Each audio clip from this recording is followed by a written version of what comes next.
A core part of product-led growth comes from understanding your customer better.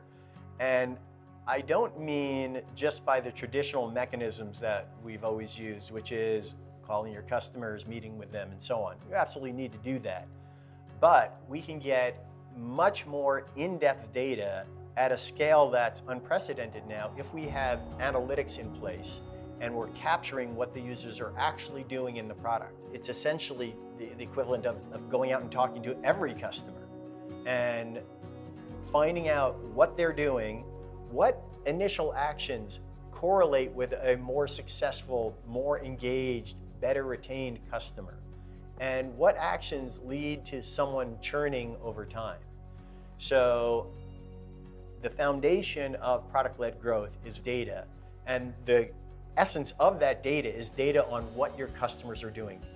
My name is Ken Rudin, and I have been involved in the field of product-led growth now for about 12 years or so. I was one of the early members of Facebook's growth team, and after that I left Facebook to go to Google. I led this global growth team that worked with all the different Google products trying to drive product-led growth.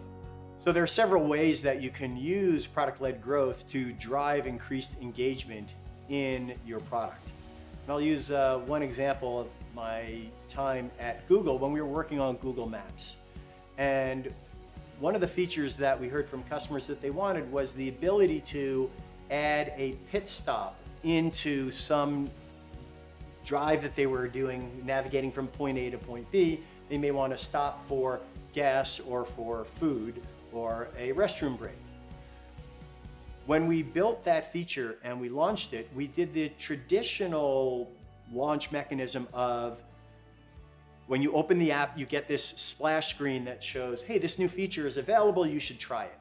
The problem is we got very little adoption from doing that because most people weren't opening the app at the time when they absolutely needed to use that feature, so they found it more of an interruption. They would just close that announcement and then completely forget about the feature.